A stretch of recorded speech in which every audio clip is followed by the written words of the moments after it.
Good morning and War Eagle War Report family. Your man Ike Jones. We are here. It's Tuesday morning, January 24th. This morning, we're going to talk about the JackBoys. Can they live up to the title this year, man? We want to see more takeaways from this secondary, a loaded secondary. Can Zach Etheridge and Wesley McGriff get these boys ready for the season to come out here and do damage?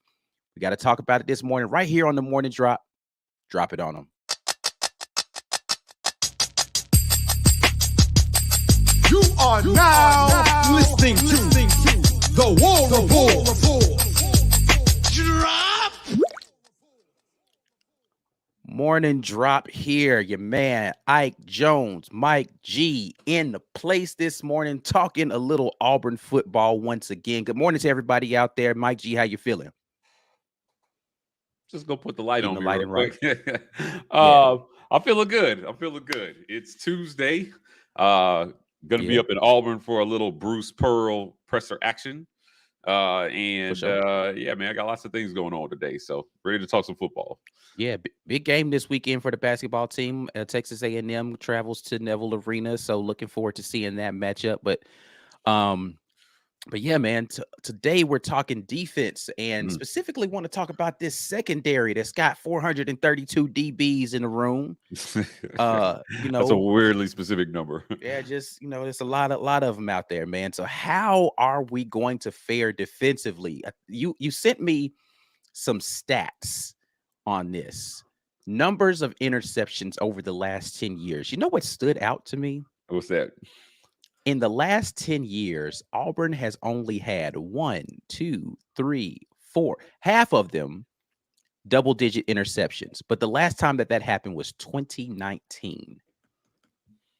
2019, double-digit interceptions. Can this be the year we get back to taking the ball away more often than we give it? First and foremost, we had 12 interceptions that we threw last year.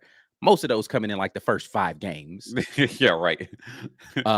But only took the ball away 6 times. Most of those coming in like the last 4.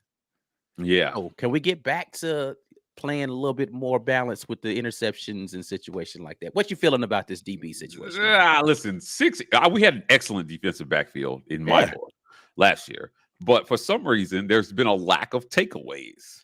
Yeah. Now, from the DB position, I think that a lot of that has to be about, or some of it, is about the positions that the defense is being put in, back against the wall.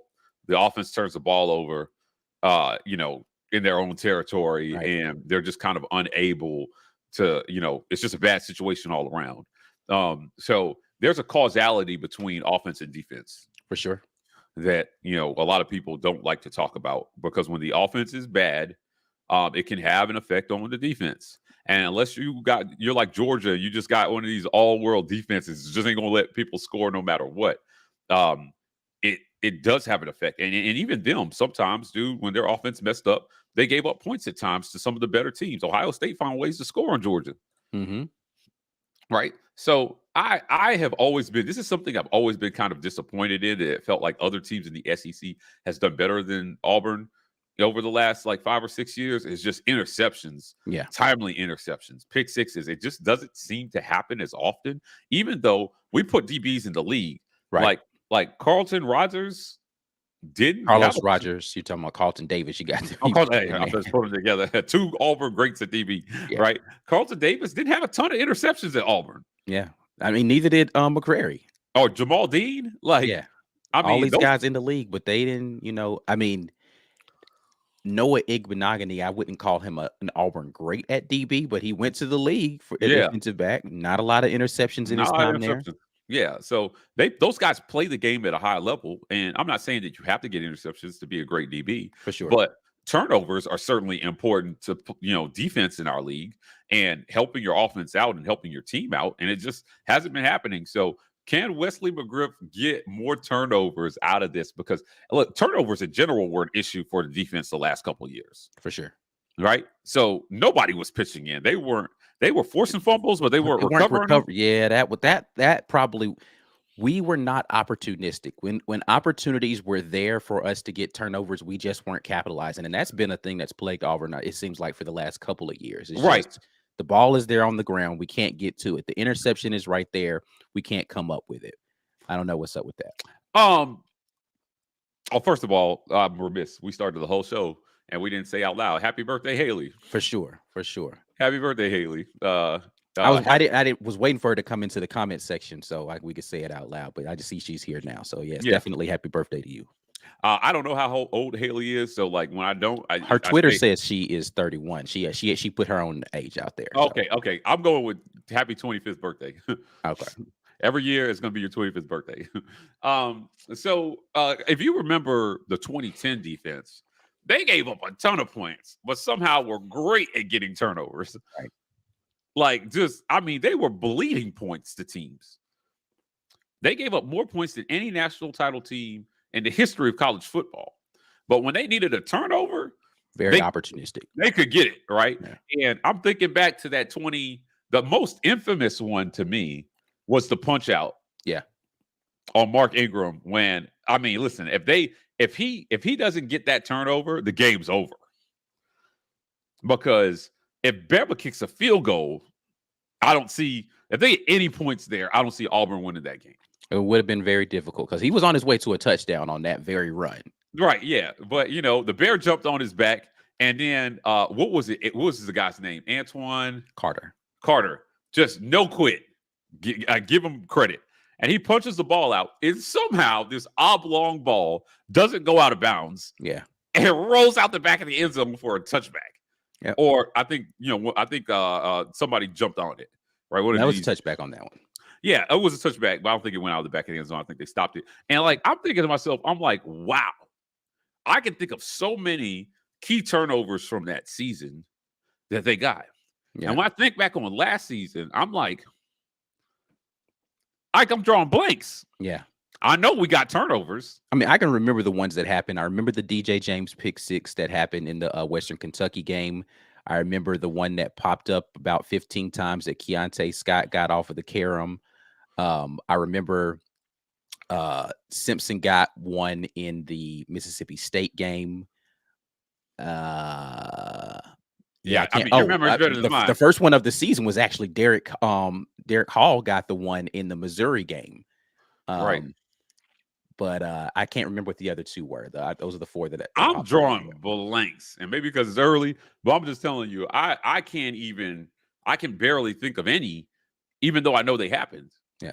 Right. So getting turnovers is going to be super important. Doing it from the secondary, I think, is going to be important, and limiting the passing game and playing lockdown defense on receivers. So when I was looking at the numbers that I sent to you, I was just thinking Auburn was pretty good at this at one point. Yeah. And then fell off.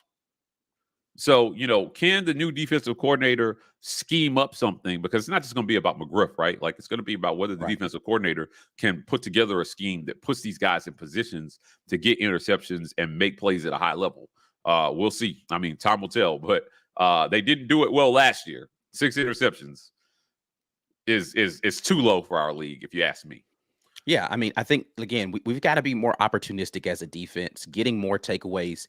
I think the biggest disappointment for me as far as the takeaways are concerned is the imbalance, right? Because we gave the ball away so many times. And it's like, to your point, you're putting your defense in a bad position a little bit too often when you're having so many turnovers, but you want your defense to be just as greedy as your offense is generous, right? So can we at least get a 1-to-1 correlation where if we're going to give the ball away 20 times in the season, can we take it away 20 times? Right.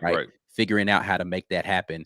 And hopefully this year, because I feel like teams that focus on taking the ball away do it at a higher proficiency, right? Like it's just a thing where it's like, it's what we focus on. We're going to punch the ball out if the ball carrier is there. We're going to go and we're going to bait them into certain things coverage wise, and we're going to go get interceptions. And I'm not saying that this last team didn't focus on it. I'm just saying I don't know that the opportunities presented themselves as much as they needed to. And when they were there, we didn't take advantage of them. That comes back to scheme, though, right? Yeah. About why the opportunities didn't present themselves as much as they needed to. Because part of focusing on takeaways, every tackler has a decision to make. Every DB has a decision to make when that ball's in the air. Go for the pick, knock it down, or just focus on tackling my guy. right? And if you choose wrong, it could be a big play. Right. Going for the pick when you should just knock it down has burned many a DB. For sure.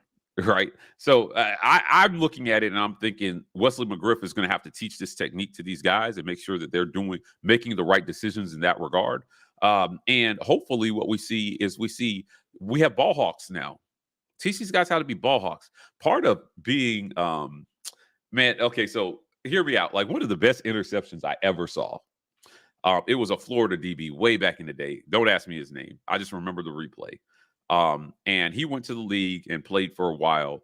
But I was watching this Florida game, and he was maybe 15 yards away from the receiver and peeled off his man in anticipation. This guy he played the game so instinctually. God, I got to go back and find his name. But one of the best DBs in Florida history, and intercepted the ball. Like, I mean, he peeled off his man and took the underneath guy and undercut the pass and then was gone, pick six. And I'm like, how do you make that decision that early? Like, I mean, he read the quarterback's mind. Yeah.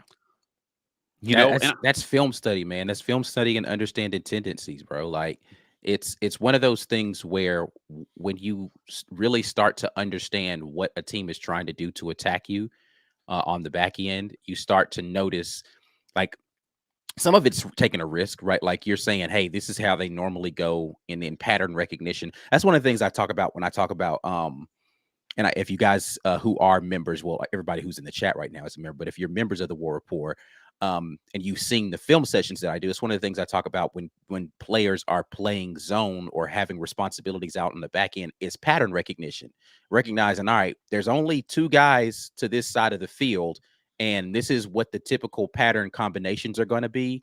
If this guy's going deep, this guy's likely running this other route, and not just defending grass, but defending what patterns you recognize in front of you. And that helps you to be able to be in better position. Also, we got to get the defensive backs. This has been a big pet peeve of Auburn fans for the last couple of years, getting their head around when the ball is in the air. Right. Ball is in the air. Get my head around, make a play on the ball. Ball skills are becoming a lost art out here in these streets, it seems. Yeah, listen, it's probably one of the most frustrating things to watch is that it feels like they can make a play, but for whatever reason, they can't get their head around.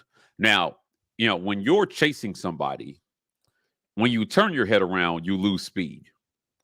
So if you don't choose right, I believe DBs are taught to try to read the hands and again, the body language of the receiver to know when he's getting ready to make a catch and stick your hand out. Yeah. Right at the last minute.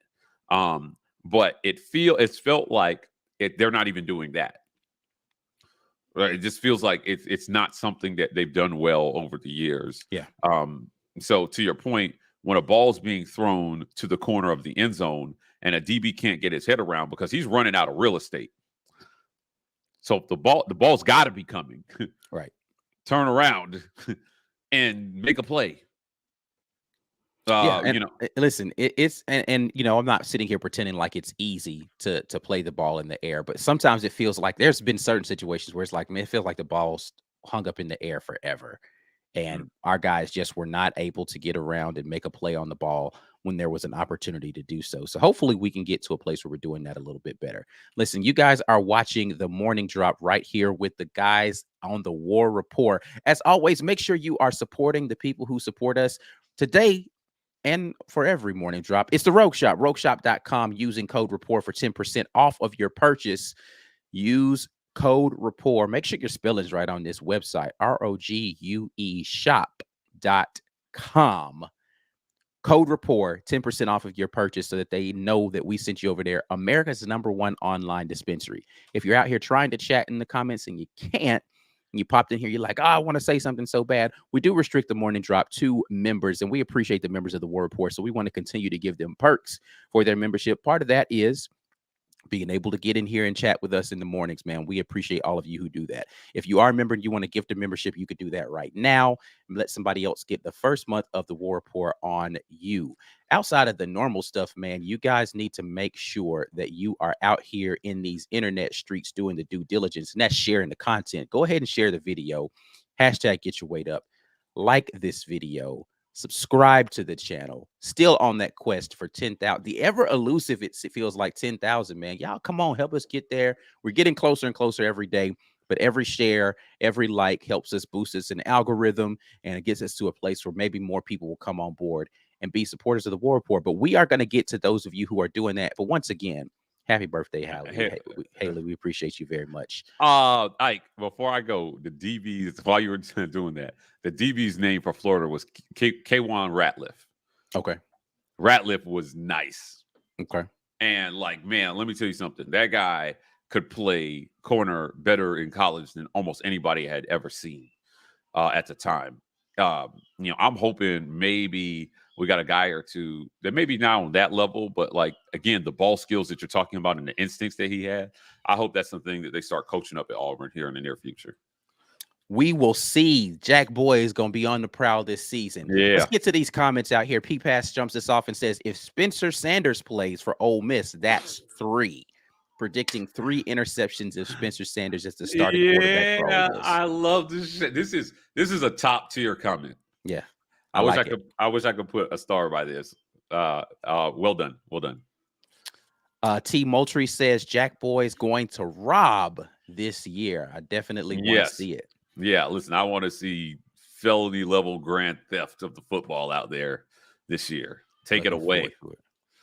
James McAlpine jumps in. Picks are rare. I have had lower expectations on interceptions. Picks can be rare. Yeah, yes, they don't need to be this rare. Yeah, they've been rarer for Auburn. So, like, I mean, it seems like I don't know the rankings on this, but if I were a betting man, I bet Auburn was near at the bottom of the league in this category. Right, correct. Yeah. Though they're rare, they don't have to be as rare as they have been of late. Is my whole point. I'm not trying to turn this into, the Legion of Boom defense from Seattle, right, in their prime, but I am trying to get us to a place where, hey, man, you got to think twice about this whole situation. You throwing it over here to these dudes, because we got guys that are supposed to be top tier defensive backs, right? Like DJ James is a lockdown corner by most metrics.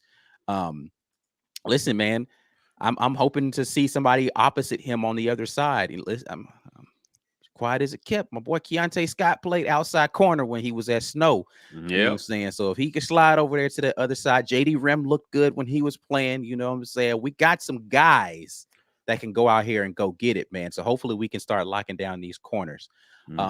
Hugh Rayleigh says, didn't we get turnovers with the 2013 team? And that's something that Mike G was talking about a little bit. Well, you were talking about 2010.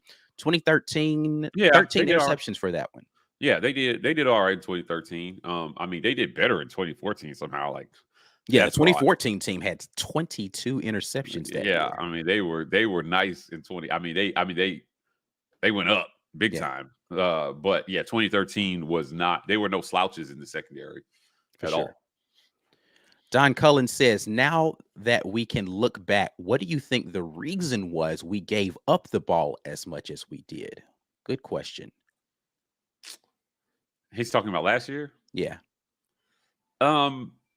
Scheme. Again, I keep telling you guys, a bad scheme will cause turnovers.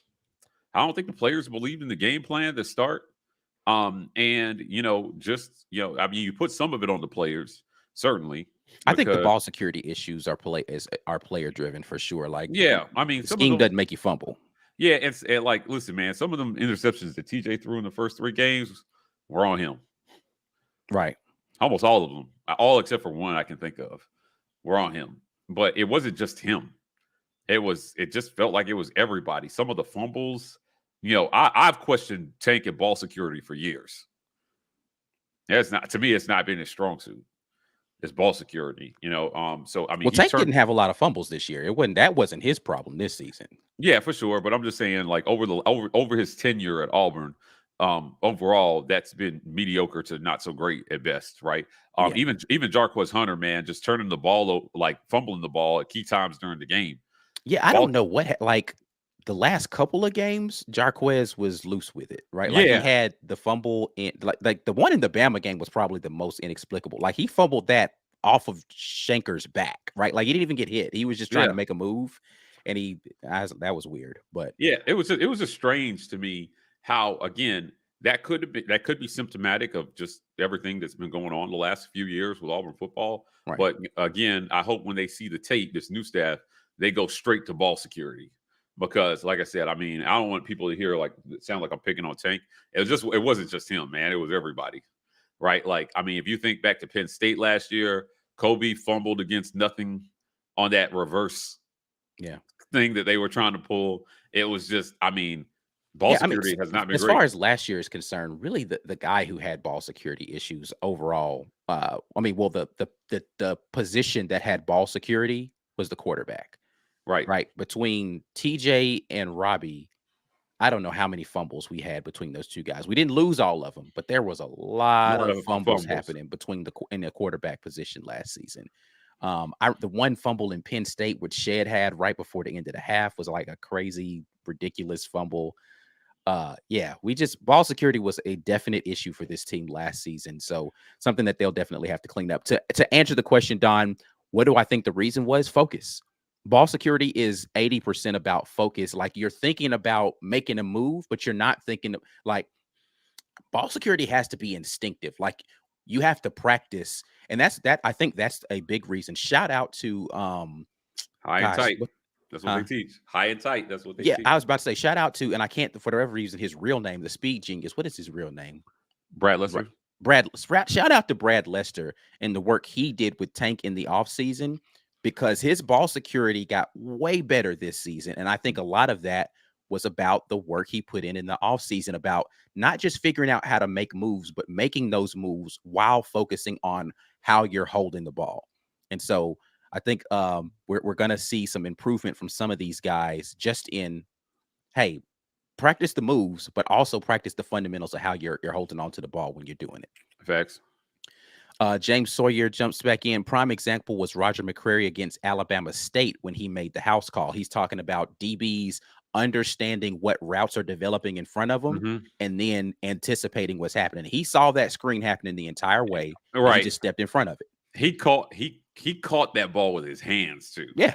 He played it like the receiver. Hands away from his body and just hauled it in and just took it to the house. Right. I thought Smoke did this well at times. Yeah. Where like he would just be back there playing outfield. Yeah. That's one of the things I think somebody mentioned in the comments. Jalen Simpson at safety, he seemed to be a guy like when he's playing in the middle of the field, understanding what's happening out there in front of him and baiting guys into throws. So I liked him playing safety. For sure. Auburn Dad jumps in and says, so if our defense is as good as Hugh's land shark defense at Ole Miss, what should we call it? Tiger Sharks? ? Ooh, Auburn Dad. Let's see here. We got to think about this. We got to give this some serious thought, right? When we retire, boom, it was time to, we had to come up with something. I mean, they're already JackBoys. Like, do we just let them be what they want to call themselves? I mean, a lot of people call themselves JackBoys, though. So I don't know how you. Yeah, I don't know about tigers and sharks. Like, we attack you by land and sea. Like, I don't know. I mean, tiger shark is a real animal, so it's not as if it's a made up thing. Land shark is not a real thing, though. By the way, Ole Miss. Land shark is not a real thing. That is not true. A real thing. Yes. Oh gosh, so many ways the broke and ugly manifests itself in Oxford. They're just a terrible people, Yeah, it's okay, man. At least you guys tailgate well. Don Cullen jumps back in. Ike, you brought up a good point. Are more interceptions happening in zone versus man to man? This is a good question. I don't know what the statistics say on this, but I do know that it's much easier to see the ball coming when you don't have your back turned. And 9 times out of 10, your back is turned when you're playing zone. I mean, when you're playing man, because you're focusing on where a person is. In zone, you're typically looking at the quarterback. I think it's more so about how you disguise coverages that determine whether or not a QB thinks he's seeing one thing, but something else is happening. College defenses don't tend to be that sophisticated because you just don't have a lot of time on film to prepare exotic things. But one thing I will say, and we'll definitely get into this on another morning drop, pass rush marries with your ability to get interceptions. If you're not getting pressure on the quarterback, the number of interceptions you're going to get is going to be a lot less. So if you're making the QB have to make quicker decisions than he wants to, or he's making those decisions under duress or tipped passes, all those sort of things, that's really what leads to interceptions more often than anything else. Right. So let me say this, right? Like some of this is just about making plays, right? Like, I mean, let's be real.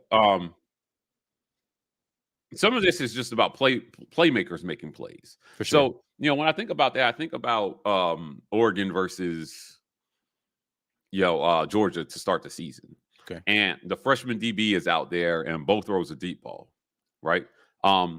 It wasn't a terrible, it was a little underthrown. It wasn't a terrible pass, but man, he just made a play. Yeah, he did. It was a great play too. I mean, just fully outstretched. Again, had to catch the ball with his hands and bring it into his body. He just made a play, right? And I haven't seen Auburn do that at a lot over the last few years. Where again, it's man on man. And essentially, it is what is a 50-50 ball, and the DB goes up and just wins and takes the ball away, right? Get greedy out there, get nasty, take it from him. Yeah, I said that goes back to ball skills, man. You have to have the ability to play the ball in the air, and some guys have it, and some guys have to develop it. So we'll see where our guys land on that. John Brandon with a little advice here from Mike G says, I'd like to see a special TWR candle for sale on the website. Let's get on that, Mike G. Speaking of the website for Rogue Shop. So we have to ask Richard if he could do a War Report candle for you. Yeah. You know what's going to happen is that one day you're going to come on the show and the ring lights are all going to be off and there's going to be candles all around me in the back. I'm going to do the show just like that with like 4 candles. And then my backdrop's going to catch on fire and then I'm going to cut the camera off. I think I'll be like, oh, what happened to Mike? But I'm going to give y'all a candle show. Okay. Gonna look like an R&B video over there. Mike G should do a virtual B-Day greeting for subscribers like on Cameo app. What? I don't know about that. I'll DM you on Twitter. Haley doesn't like the idea of tiger sharks. Says no, tiger sharks, sir. They are small sharks, if I'm not mistaken. Small but quick. They are fast though. Yeah, but you got to be big and fast in our league. So I'm with Haley on this one. Yeah, I am mad at that. And then Damian Smith says a group of tigers is called an ambush, which I actually like a lot for a defense. The ambush mob. Yeah, I would. We could figure out something. I actually like that one right there. We need Damian. Holla at me, sir. We need to figure out how to make that a thing on some merch out here. Yeah. The ambush mob, baby. Yeah. Let's go. Yeah, I think we found it. I like that one a lot, man. So we'll figure out how we can get that branded and out there and start using that term a little bit more so people latch onto it. Damian, kudos to you, sir. If I come up with a shirt for ambush, I'll make sure that you get the first one, Damian. Thank you so much for that. All right, man. We are about to get out of here. We appreciate everybody for jumping in with us here on the Morning Drop. Once again, holla at the sponsor, rogueshop.com, using code rapport. Get your candles up. So maybe we can have a whole Valentine's Day episode with Mike G and his candles, and you all are doing y'all's candles, Rogue Shop candles all the way around. Maybe that's a good idea, man. We'll holler at Richard. We'll do some sort of Valentine's giveaway with a Rogue Shop candle. How about that? We'll talk to Richard about doing that. Got to be a member of the War Report to chat during the morning drops. We appreciate everybody who has continued to do that. Make sure you are liking the video, subscribe to the channel. Tell somebody about the War Report, man. We are about to get out of here. As always, it is War Eagle to everybody out there. We'll holler at you guys tomorrow morning on the next morning drop. Until then, peace. Peace.